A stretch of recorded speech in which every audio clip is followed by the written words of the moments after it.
welcome to Sinful's Horror Stories. If you're new to the channel, please be sure to subscribe now for quality horror narrations on YouTube. Please hit the thumbs up button and make sure to hit the bell so that you're notified of my new weekly uploads.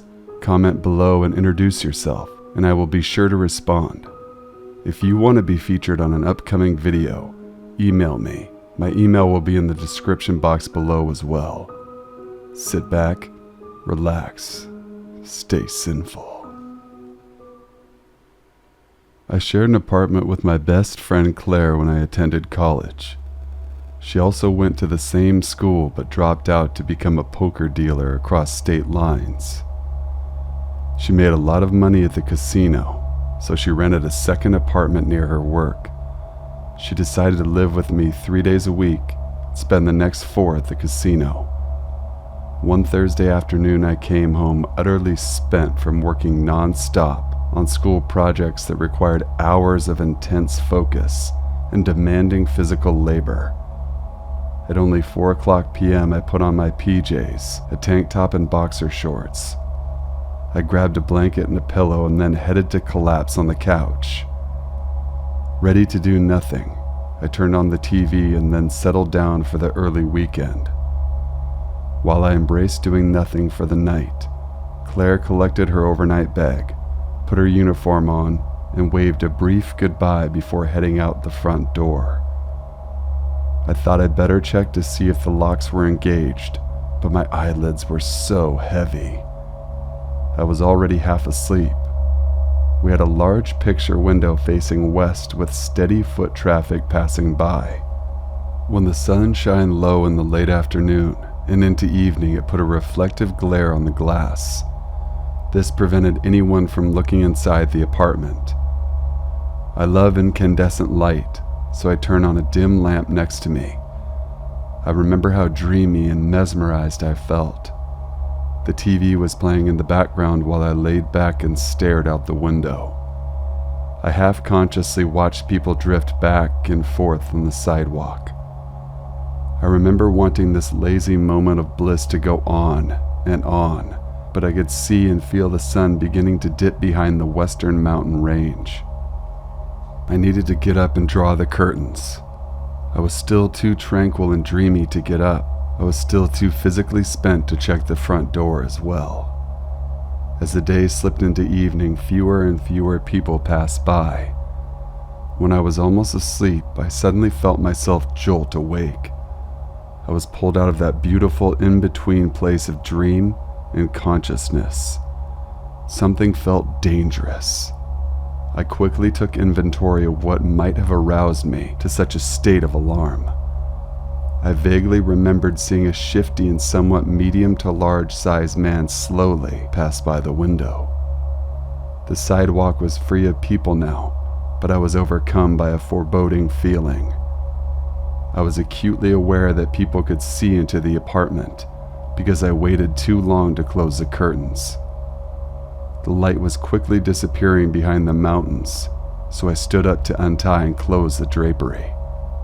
At the window, I could see the man who made me suspicious had actually not passed by.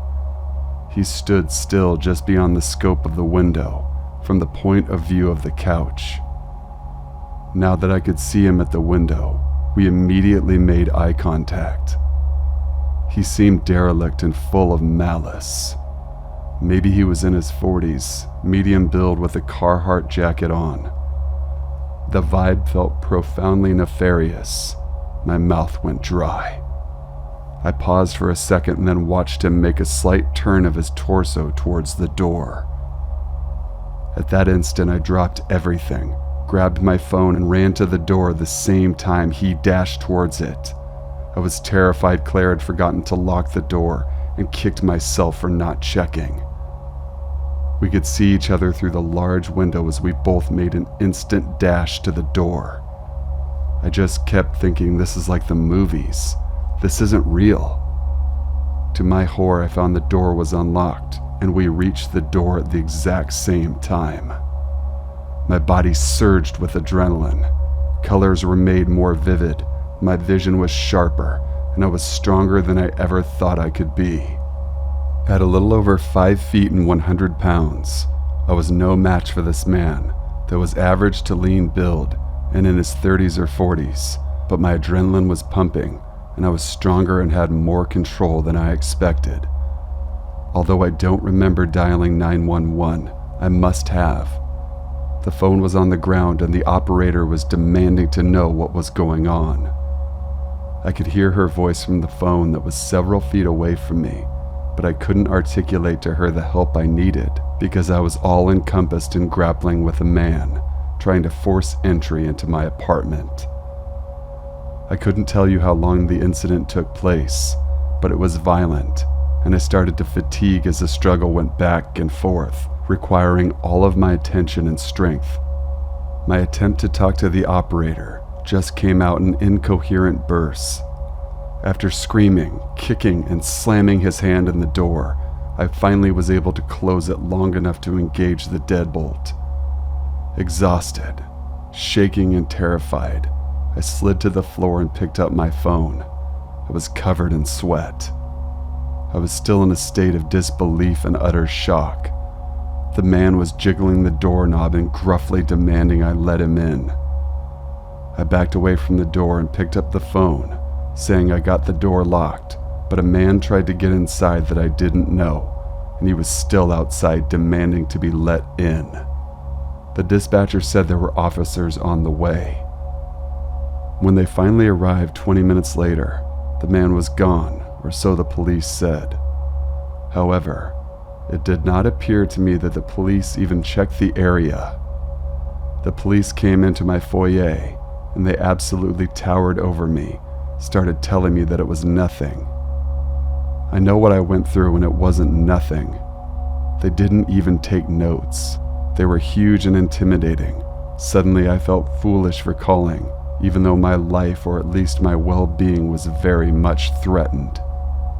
I felt I only narrowly escaped some terrible fate. There was a dangerous man out there, and if not for me, then check for the neighborhood. I felt so unbelievably dismissed. The police can be great, and they can also be assholes. No telling who you'll get when you call. Always double check to make sure you've locked your door.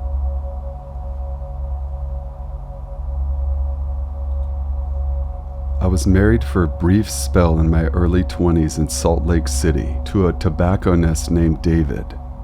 The tobacco companies would wine and dine him, and I got to tag along. I grew up middle class, so it was these diners that introduced me to food that I had no idea could taste so divine. This is all to say life was good. There wasn't strife or any real negativity.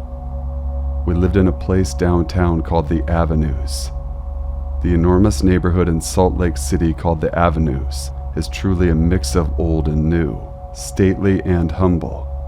Arts and crafts and poorly constructed 1970s apartment terraces called things like Friendship Manor. We lived on E Street in what was a mansion in 1910. It was literally called Spalding Manor, as the words were carved in the stepping stones before the stairs.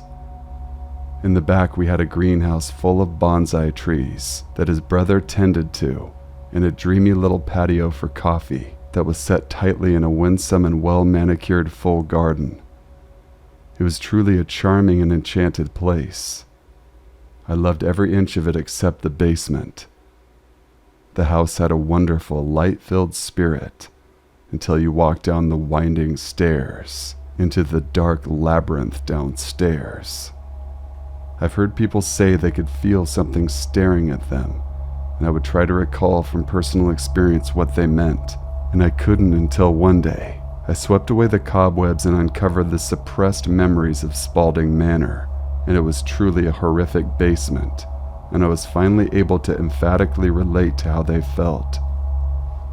All those years back when we rented Spalding Manor, I worked in a high-end furniture shop refinishing and distressing contemporary and vintage furniture. We never restored it to its original state, unless it was Danish minimalism made of maple or oak, or something like that, but otherwise we'd get creative and bring new life into boring or forgotten pieces. I bring this previous job up because in the basement of Spalding Manor, there was 100 years of abandoned furniture stacked to the ceiling and packed to the gills with untold spoils, but even with all my exuberance and uncontrollable prickles of fear. The owner said we could take any of it, yet all the dollar signs and promised adventure of finding treasure couldn't cut through the desperate feeling of extreme danger of going there, let alone taking any one of the antiques. There was one room in the basement that felt a little lighter, and that's where Dave put his piano. I play the upright bass, so I would take it down to the basement where the piano was, and Dave and I would play together. He had nice recording mics set up so we could record our music together. I still don't like the basement, but despite feeling like there were eyes on me, I felt pretty safe in the piano room where there was a window and light streaming in from the outside. It must have been October because the light was fading fast and the basement was getting colder.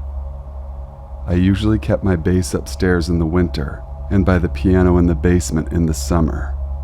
I would sometimes go alone into the basement to record my playing. This would help with practice and help improve my playing by listening to my recordings. Now, I know how crazy what I'm going to tell you will sound, but it did happen, and later Dave would bear witness to my experience. One evening in October, I went downstairs to play my bass and record it. I had 2 mics set up and played for a straight 20 or 30 minutes. When I played back my recording, I heard my bass play for a few minutes. Then it cut out and there was silence. Then there was a voice. There was no one else in the house except Dave and I played continuously so there would be no breaks in the recording.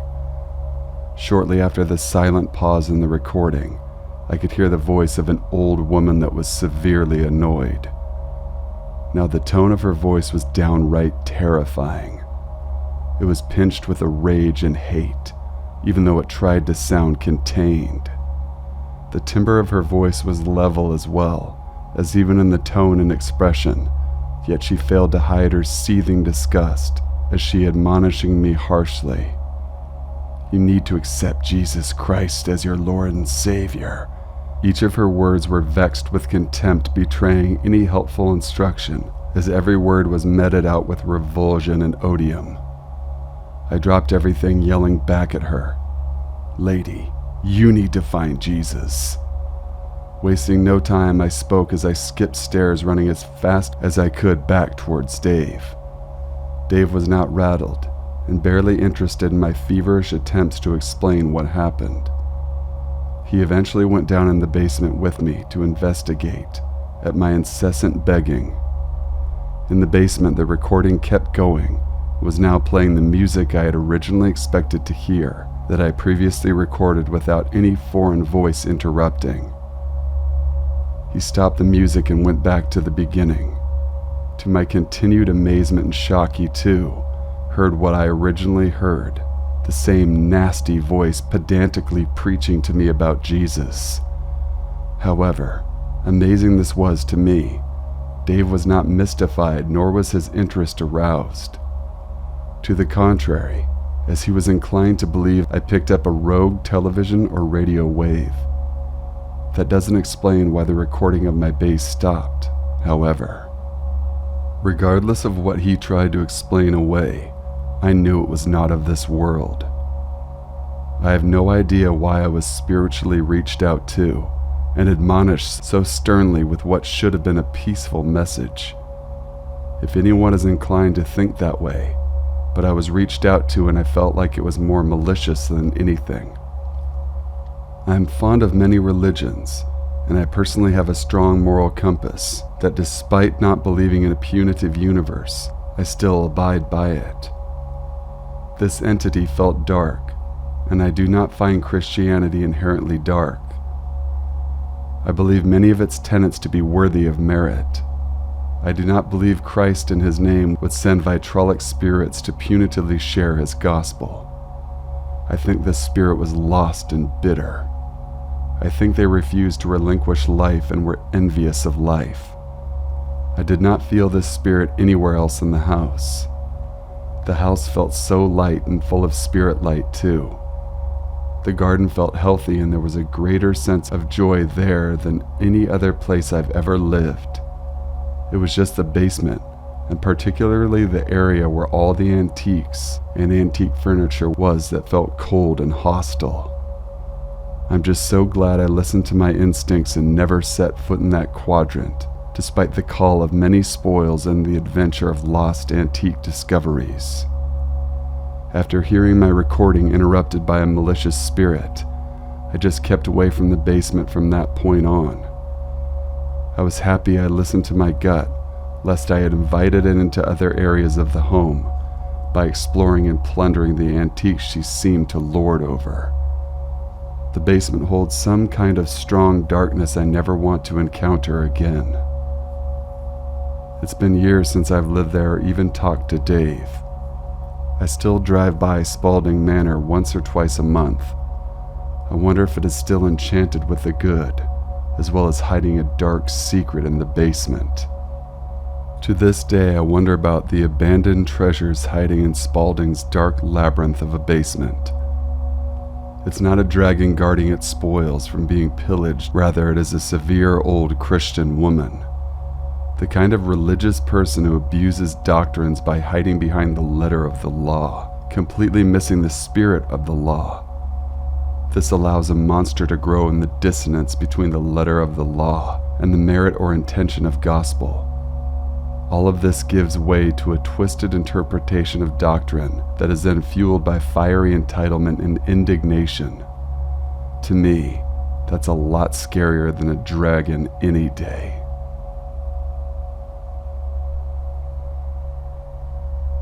I apologize for the length of this story. It's the most terrifying thing that I've ever experienced. This happened 4 years ago when my boyfriend and I were still sort of fresh into the relationship. My sister had recommended me a snorkeling trip for a fun thing to do with my boyfriend.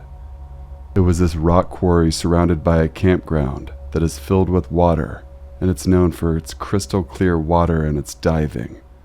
There's apparently a helicopter and a school bus that people dive down to see. My boyfriend and I decided to go camping there for the night. While we were checking in, we separately both got a bad feeling about the place, but had kept it to ourselves until after we left. So, at first it was a really good time. We snorkeled in this shallowish area of the quarry, and although the depth of the water was a bit uncanny, I still was enjoying myself.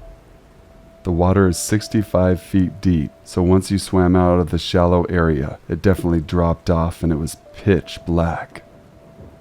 This is actually when I realized I'm terrified of water. Besides the dark, deep water while you're swimming, there is something very scary about a lake that is perfectly still. I assume because it is a quarry, the water doesn't have a current. My boyfriend and I are winding down our night, and we're back at our campsite. We are camping in a grassy patch down a hill from the road. Our tent is pitched in a wooded area that our campsite is extended to, and just across the green is a campsite that looks well lived in, but our neighbors were out. We were making hot dogs over the fire when our neighbors returned. It's nighttime now and they immediately go to sleep. I'd say 20 to 30 minutes after they get back in is when things started to become spooky. My boyfriend and I were chatting when we noticed a dark figure watching us from the hill. Because of the shadow of the fire, we could not actually make out the characteristics of the figure, but we knew he was staring directly at us, almost hiding behind our neighbor's truck. He had watched us for what felt like forever, until he started walking down the road again. We both watched him in dead silence, watching him walk behind the trees. The same ones that connected to our campsite, but that also went in between us and him. I anticipated each time I'd see him walk forward out from behind a tree. It was a good 4 or 5 he came out from. It wasn't until after this that I noticed he had stopped walking, or he was behind the tree standing still. I was still totally freaked out, thinking, where did he go? I watched my boyfriend looking at what happened, thinking the same thing. but he had shrugged it off, and I naively did as well. We actually ended up forgetting about it and went to the quarry late at night. It was beautiful seeing the stars reflecting against the water, but the deep, now all black water was terrifying to say the least. We walked back to our campsite, lied in our tent, and smoked a joint. I soon began to feel an uneasy feeling, which I was trying to ignore, telling myself it was because I was so high. After some silence between us, my boyfriend says to me, "Do you feel like we're being watched?" I said, "Why would you say that?" half joking but full serious that I was scared. My boyfriend wanted to get out from the tent, so we were standing by a car, and I got this stupid idea that being in the middle of the field that's in the middle of the campground is the safest place for us. My logic being if someone was going to come up at us, we'd at least be able to see them coming. So we're in the middle of this field when we see a similar looking shadow figure from earlier staring at us. He must have been about 20 yards away. We both notice him while walking, and he's walking in the same direction as us. We change directions, and so does he. We tell one another if we change again and he does that too, that we're booking it to my car. When we change, he follows, and we book it to the car. I watched him from my seat as he slowly walked back into the darkness while staring in our direction. My boyfriend at this point says to me, "Let's get out of here." I agree, but all of our camping gear is outside. We quietly get our things together, not trying to freak the other one out. The weirdest part of this story, in my opinion, is the next part. My headlights weren't working, and there was a weird fog over my windshield that didn't go away, no matter what I did. We had to drive out of the woods with only low beams and a strange fog over the window. We could barely see, but we got out of there. Weirdly enough, the fog went away as soon as we hit the gas station. We got home around 1 at night. I told my father the story the next day, and he said he's glad we got out of there, or else we could have been murdered. 2 people have died at this campground while snorkeling, which I find out after I got home. My boyfriend and I think it was either a person trying to kill us or a Wendigo. We've kind of settled on the Wendigo, because what happened was so unexplainable to us. Thanks for reading. Many years ago, as a teenager, I struggled with severe depression. I refused to take medication and tried all kinds of alternative therapies and approaches to alleviate the horrific disillusionment I relentlessly felt, but I'm sure you can guess that nothing worked. My mother was always trying to get me to take medication, but I refused, so it was surprising to me that she recommended the rapid eye movement therapy, or I think it is now called EDMR, that I believe stands for eye movement desensitization and reprocessing. The whole idea of EDMR is based on the direction our eyes look when we recall things. So by directing where the eyes go, the client can directly access traumatic memories and then process them. Most practitioners now use their hand or a laser pointer and ask you to follow movements, all back and forth. My practitioner used a wand kind of like the wand of a choral or music director would use. She also had me rapidly open and close my eyes, as I followed with my eyes and attention the direction of her wand, up and down, side to side, and so forth. All the while she was talking to me, directing me to relax, to remember, to let go. I did as she instructed. I rapidly blinked my eyes and followed her direction. The things started to happen. I spontaneously started to laugh. I apologized but continued to laugh seemingly against my will. Then I quietly teared up. There were no memories, just strong emotions. So strong I couldn't hide them. As she kept pushing forward, her voice grew more distant, and I tried to stay present, but I told her I needed to sleep, that I desperately needed her to stop. I have never had a more powerful need to close my eyes and sleep than I did at that point. She nevertheless preserved and insisted I not close my eyes, and that I keep blinking and following the movement of her wand. It started to get dreadfully painful to continue, despite her continued command that I participate. It became harder and harder to blink my stiff and tired eyes, and not fall backwards into oblivious exhaustion. She could see me falling asleep and ramped up her commands more aggressively, more insistent. I stay present and on task. The whole tenet behind the movement in the eyes is to access traumatic memories for the purpose of processing them. I could not continue with this process, no matter my desire to participate. I could feel my body shutting down, and then things went blank. Everything went dark, and I'm still not sure for how long. My next memory was my EDMR therapist crying and almost screaming, "In the name of Jesus Christ, be gone!" on repeat. As I began to wake and become more aware of my surroundings, I could see how disheveled and disoriented my therapist was. I asked her if she was okay, but she clearly wasn't. I asked her what happened.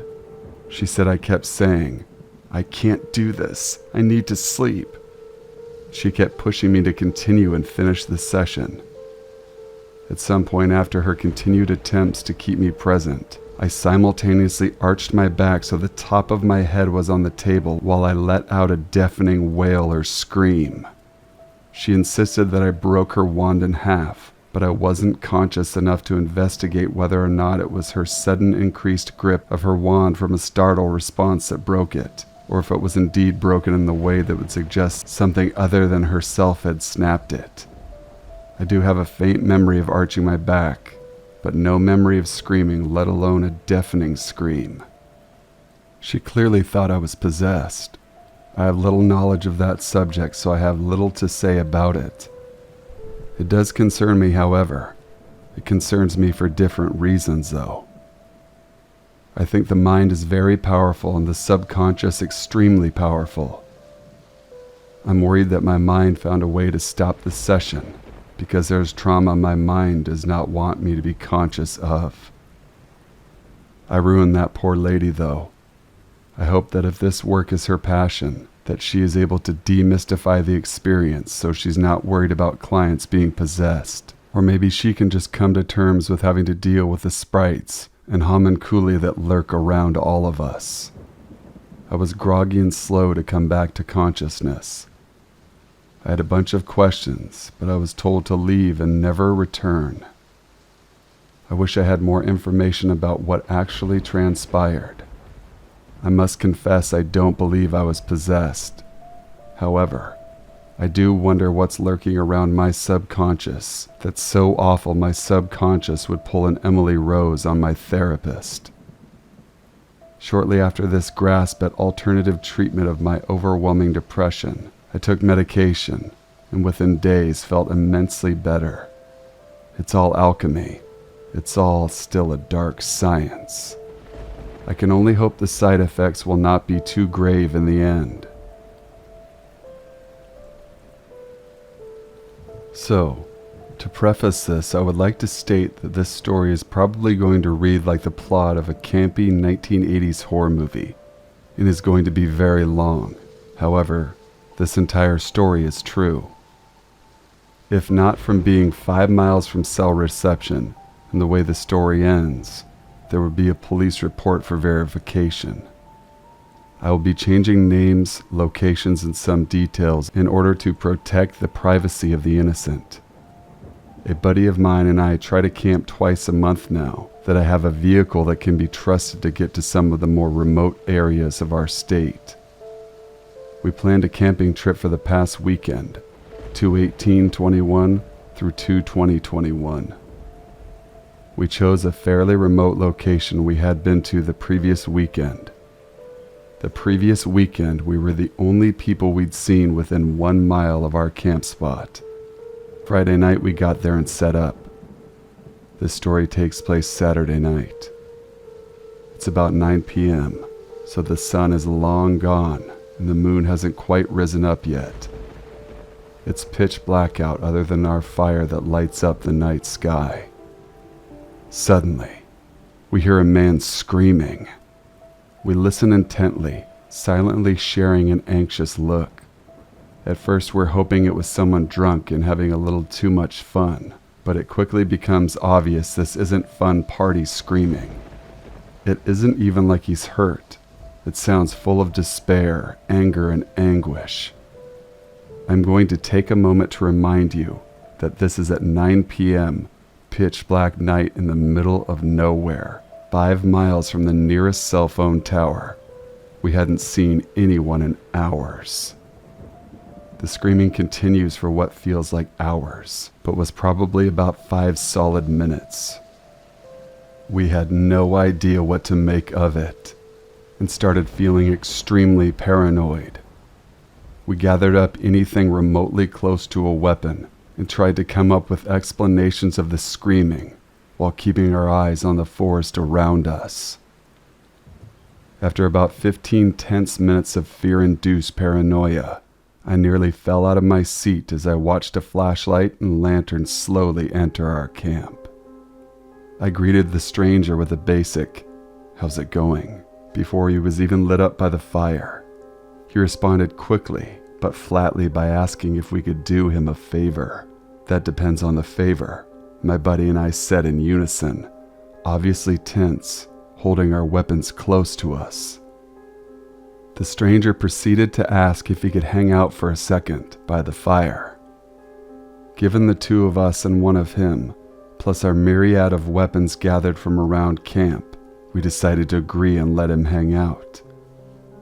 After a short second of awkward silence, I ask him what the hell is going on. He proceeds to tell me and my buddy that he was camping down the trail with his buddy and that his buddy had snapped and tried to kill him. "Wait, what?" I said before the thought even finished processing in my head. "Is that the screaming we heard earlier?" The man slowly nods, staring blankly into the fire, and begins his story. "We were just hanging out, man. We came up earlier today, and my buddy just freaked out. He started screaming, and just wouldn't stop. Then, he attacked me. He lunged at me, and I told him just to back off and chill, you know? Well, he kept coming after me, and it started getting pretty violent, and I'm pretty sure he was going to kill me, so I grabbed my car keys, the lights, and ran. I don't know what to do, man. He chased me when I ran, and I don't know what to do. We don't have firearms or anything, but we do have a hatchet." My buddy and I look at each other for a second, completely astonished. Then something horrible dawned on me. "Wait, he chased you? Like he's on his way here, right now?" The man just slowly nods in reply, and right on cue, like some terrible horror movie come to life, we hear screaming from maybe 30 to 40 feet from our camp, down on the main trail. "I just want your fucking balance, Gary. I want your balance, Gary. Gary, where are you? Where are you, Gary?" I'd never in my life heard a man scream like this. I've never heard anything like it in my life. It was brutal, guttural scream that was shrill to the ears yet deep in pitch. The sound of someone gone completely mad, and the way he said the stranger's name would switch erratically from long and sing-songy to short, guttural punches of sound. We killed our lights, became silent, and listened. By some miracle, the madman didn't notice our camp, continued walking down the trail screaming the whole way. We ended up chatting with who we will call Gary for hours, listening to the screaming getting further and further away. Come to find out, they had taken 4.5 to 5 grams of magic mushrooms each, and his buddy, who we will call Ty, was a coworker of his and was fine for 3.5 hours, then suddenly snapped. It seemed as though Ty thought he would kill Gary and steal his good trip. We hear the screams get further and further for over 2 hours. By this time it's 11 p.m. The moon is starting to come out, and it's below 30 degrees Fahrenheit. Ty had no jacket or flashlight according to Gary. My buddy and I are way too drunk to drive out of camp to get cell service, as it was snowy and icy, and required 2 to 3 miles of highway driving after getting off the trail, and Gary was still lightly feeling the effects of the weed and shrooms. We had to make the decision to let the guy wander, hope he sobered up and could find his own way back, and he did. Oh, he did, right into our camp. We hear yelling after about an hour of no screams, maybe 30 feet from the camp again. "Hey, help, please help me, I'm lost." And we can tell the man's walking from the woods into our camp. We tell Gary to hide just in case, and greet the man with me carrying my 12-gauge shotgun and my .40 caliber pistol holstered, my buddy carrying his AK-47 style rifle and his 2 9mm Glocks holstered, and with our flashlights on our brightest settings right in his face. He was about 6'2" to 6'3" and approximately 300 pounds. We talked to him, decided he was calm enough to walk with, and walked him back to his camp. He seemed really remorseful, said he blacked out and didn't remember anything, and had a falling out with his buddy. We escorted him back to his camp down the trail, returned and told Gary that Ty seemed cool, and if anything else happened to scream and come running, we would come out and help you. It ended up being a happy ending. We made friends with Gary, and I got his phone number to make sure the next day he got back into town safely, back to his wife and kid, and we're actually planning a camping trip with him very soon. But Ty, who wandered screaming like a deranged maniac in the forest, potentially wielding a hatchet to murder your friend to steal his good trip, or whatever it is your psychosis-filled mind was thinking, for the love of God, let's not meet again.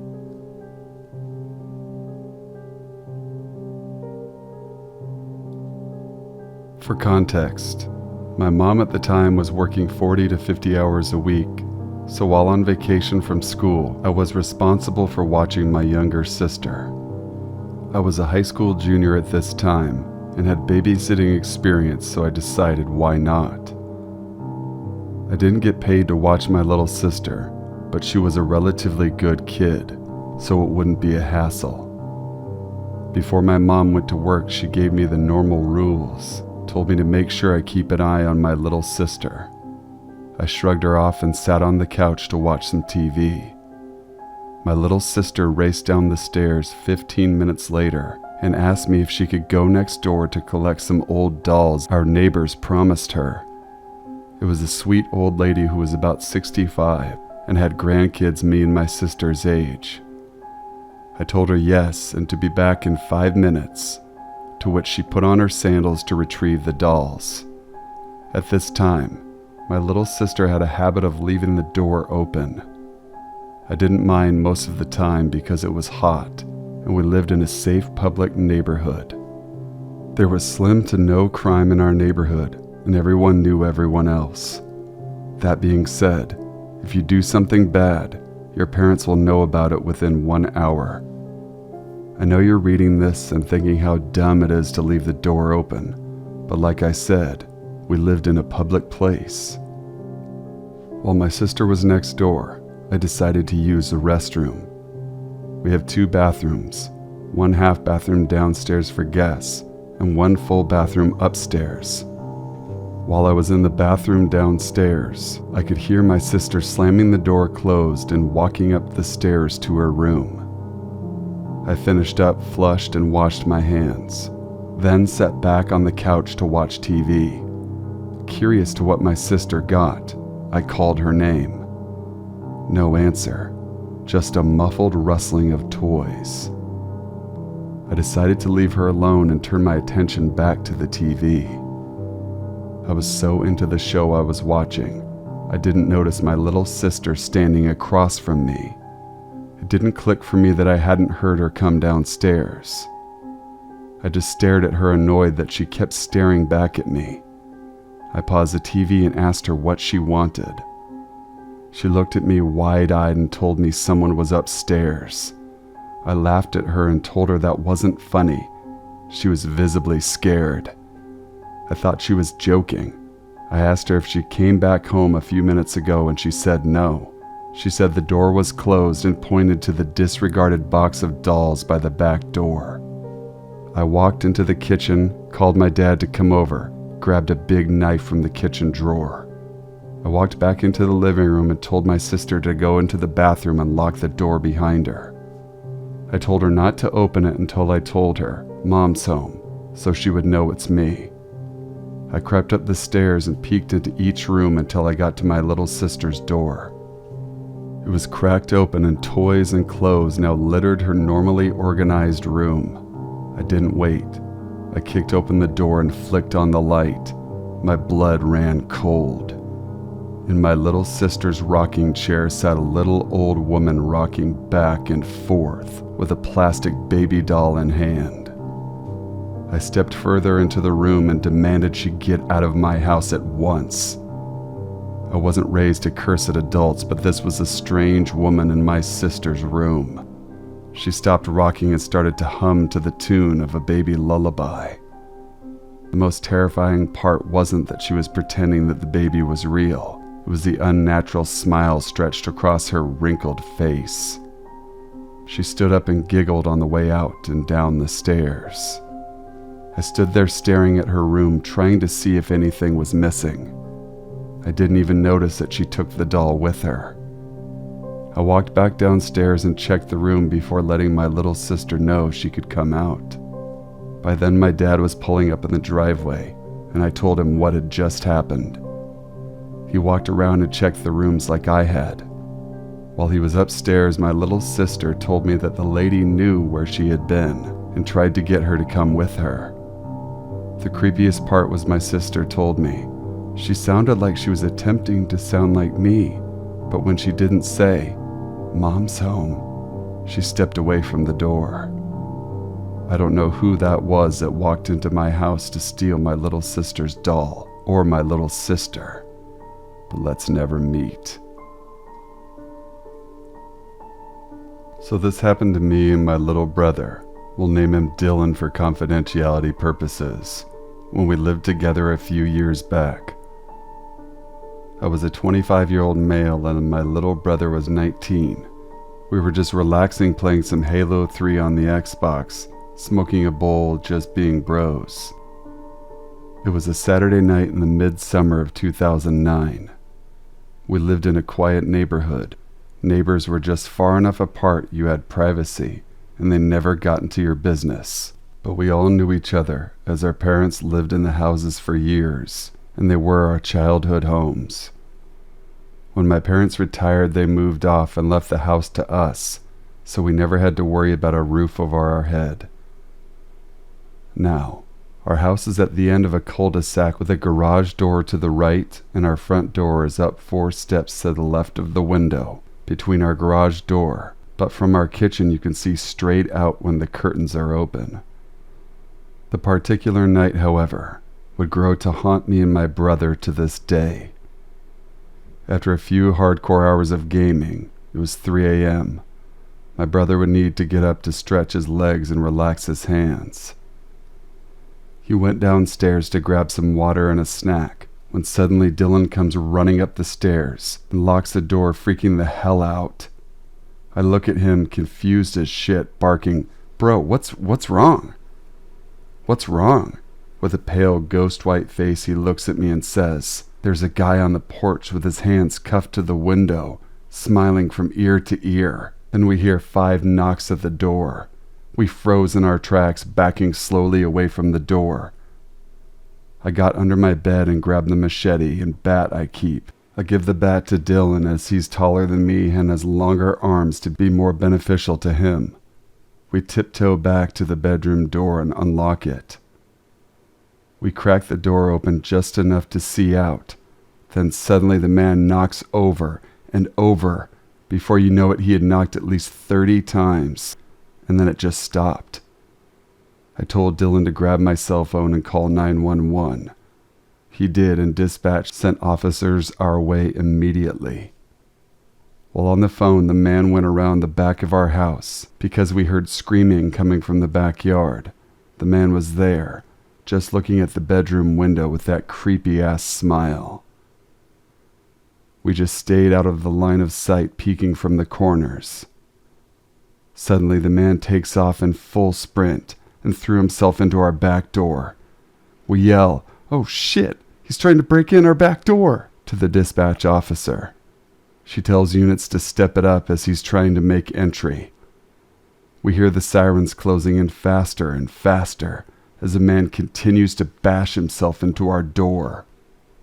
On the third bash, we hear the door crash open. We stay as quiet as possible, listening to things in the kitchen being smashed to hell, and the man yelling, come out, wherever you are." I whisper to dispatch that he's downstairs in the kitchen. She tells officers he's made entry, and one unit said he was close.